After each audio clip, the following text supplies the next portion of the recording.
दोस्तों आज की इस वीडियो में हम लोग जानने वाले हैं कक्षा 8 का सामाजिक विषय इतिहास का शिक्षण योजना कैसे बनाएं। प्रकरण है भारत में अंग्रेजी राज्य की स्थापना। तो आपको मालूम होगा सबसे पहले आप क्या लिखते हैं, दिनांक, फिर उसके बाद कक्षा, विषय और समय।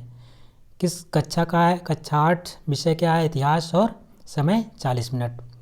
फर्स्ट हेडिंग आपकी पड़ेगी लर्निंग आउटकम या सीखने के प्रतिफल। इसमें लिखेंगे बच्चे पुर्तगाली, अंग्रेज, फ्रांसीसी के बारे में जान रहे हैं और बात कर रहे हैं। उसके बाद प्रकरण डालेंगे हेडिंग, उसमें लिखेंगे भारत में अंग्रेजी राज्य की स्थापना। अगली हेडिंग पड़ेगी सीखने सिखाने की सामग्री।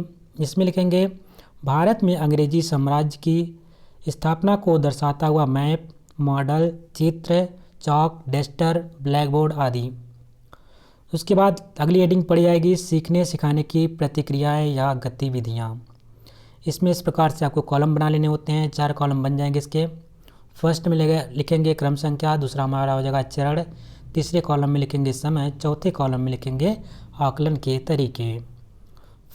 क्रम संख्या फर्स्ट हो जाएगा, इसमें लिखेंगे शिक्षण के प्रारंभ में, ये आपका समय होना चाहिए 5 मिनट, और चर्चा एवं प्रश्नोत्तर विधि द्वारा आपका आकलन के तरीके होना चाहिए। तो इसमें लिखेंगे शिक्षण के प्रारंभ में शिक्षक कक्षा बच्चों को सहज करते हुए भारत में अंग्रेजी राज्य की स्थापना के बारे में चर्चा करेंगे। जैसे पहला प्रश्न, बच्चों तुम किस देश में रहते हो? तो बच्चे बताएंगे भारत में। दूसरा प्रश्न हो जाएगा भारत में व्यापार करने के लिए कौन कौन विदेशी आए? तो उत्तर में लिखेंगे पुर्तगाली, अंग्रेज, फ्रांसीसी आदि।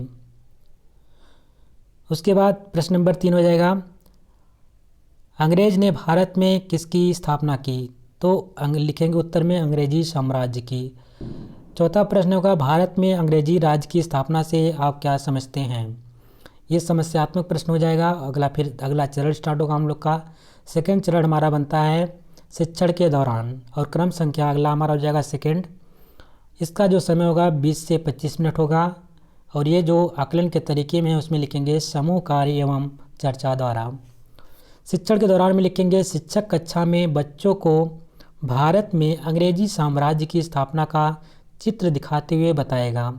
बच्चों, अंग्रेज भी फ्रांसीसी यूरोपीय की तरह भारत में व्यापार करने के लिए आए थे, बाद में अपना राज्य स्थापित कर लिया और अपना शासन करने लगे। अच्छा बच्चों बताओ भारत में कितने वर्षों तक अंग्रेज़ों ने शासन किया? तो आंसर है 150 वर्षों तक। वे भारत में कई ज़रूरी फसलें उगाकर जैसे नील, पटसन आदि उन्हें दूर दूर बेचते थे और मुनाफा कमाते थे। अंग्रेज इंग्लैंड से सस्ता सामान लाकर भारत में कैसे दामों में बेचते थे? तो ऊंचे दामों में बेचते थे। उसके बाद आपका अगला चरण स्टार्ट होता है। अगला चरण हमारा होता है शिक्षण के बाद, यानी 3 चरण होते हैं, शिक्षण के प्रारंभ में, शिक्षण के दौरान और शिक्षण के बाद।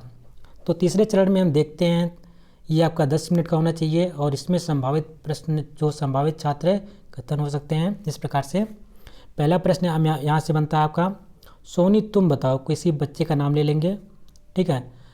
भारत में रेल लाइन किसने बिछवाई? तो उत्तर होगा अंग्रेज ने। दूसरा है उद्योग को बढ़ावा देने के लिए चलाए गए विशेष अभियान को क्या कहते हैं? तो उसको बोलते हैं औद्योगिक क्रांति। फिर प्रश्न नंबर 3 बन जाता है प्लासी का युद्ध कब हुआ था? 1757 ईस्वी में। फिर अगली हेडिंग आपकी पड़ जाती है गृह कार्य। ये देना बहुत इंपॉर्टेंट है अपनी कॉपी में, इसमें लिखना शिक्षण योजना में। इसमें लिखेंगे गृह कार्य में सभी बच्चे अपनी कॉपी में निम्न प्रश्नों के उत्तर लिखकर लाएंगे। पहला प्रश्न है कर्नाटक का प्रथम युद्ध कब हुआ था? दूसरा प्रश्न है बक्सर का युद्ध कब हुआ था? तीसरा प्रश्न है ईस्ट इंडिया कंपनी की स्थापना कब हुई थी? और चौथा प्रश्न है इलाहाबाद की संधि कब हुई थी? ये सब 4 प्रश्न एक गृह कार्य में हो जाएगा। और लास्ट में लिखेंगे आगामी शिक्षण योजना। ये लिखना बेहद ही इंपॉर्टेंट है, इसको लिखना बिल्कुल ना भूलें। इसमें लिखेंगे शिक्षण के समय एवं अवलोकन के आधार पर शिक्षक बच्चों को शैक्षणिक संप्राप्ति का निर्धारण कर आगामी शिक्षण योजना का निर्माण करेगा। गतिविधियां समूह कार्य द्वारा बच्चों को अवसर प्रदान कर उनके अधिगम स्तर की प्राप्ति की जाएगी। इस प्रकार से आपका ये शिक्षण योजना कंप्लीट होता है। आशा करते हैं आपको ये वीडियो पसंद आई होगी। अगर ये वीडियो आपको पसंद आई है तो इसको आप लाइक कर दीजिएगा। चैनल पे अगर नए हैं तो चैनल को सब्सक्राइब कर लीजिएगा और वीडियो को शेयर कर दीजिएगा। मिलते हैं अगले वीडियो में, तब तक के लिए नमस्कार, जय हिंद, वंदे मातरम।